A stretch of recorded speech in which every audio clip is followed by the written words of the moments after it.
الشيطان الرجيم پناہ مانگتا ہوں میں اللہ کی شیطان مردود سے۔ بسم الله الرحمن الرحيم شروع اللہ کا نام لے کر جو بڑا مہربان نہایت رحم والا ہے۔ وَلَوْ أَنَّهُمْ آمَنُوا وَاتَّقَوْا لَمَثُوبَةٌ مِّنْ عِندِ اللَّهِ خَيْرٌ۔ اب یہاں پہ اس چیز کا ذکر ہو رہا ہے جیسے کل ذکر کیا کہ وہ لوگ جادو ان چیزوں کے اندر مشغول ہو گئے، تو اللہ نے فرمایا وَلَوْ أَنَّهُمْ آمَنُوا، اگر وہ ایمان لے آتے،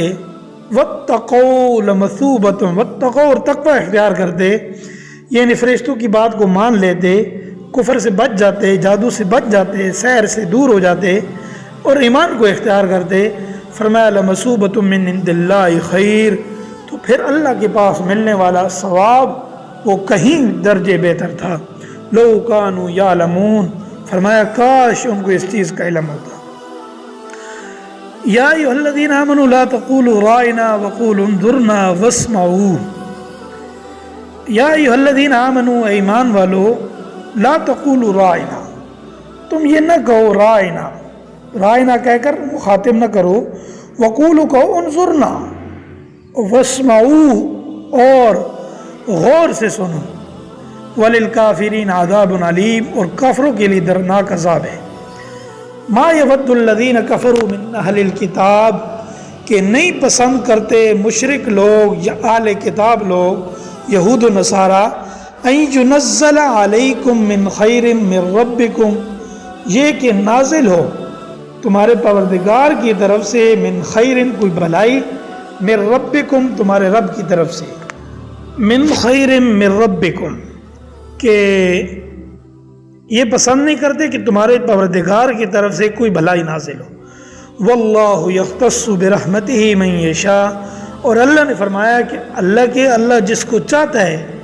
یختص مخصوص کر لیتا ہے، خاص کر لیتا ہے، برحمتہ اپنی رحمت کے ساتھ، من جس شخص کو بھی یشاء اللہ چاہتا ہے۔ واللہ ذو الفضل العظیم، اور اللہ بڑے فضل والے ہیں۔ اس آیت کا پس منظر یہ تھا کہ مدینہ کے اندر رہنے والے یہودیوں کی شرارت یہ تھی کہ نبی کریم صلی اللہ علیہ وسلم سے ملنے آتے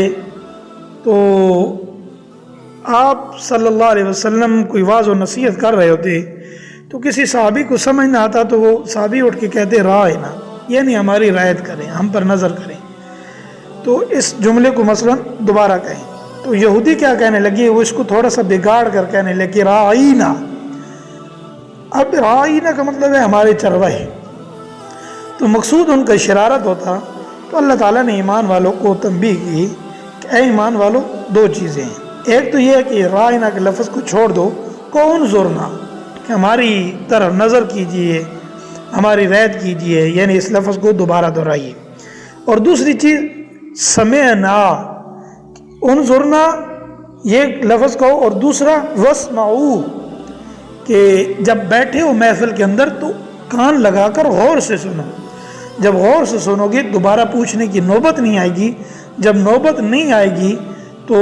پھر یہودیوں کو شرارت کا موقع ہی نہیں ملے گا، اس لیے اس چیز کو جڑ سے کاٹ دو۔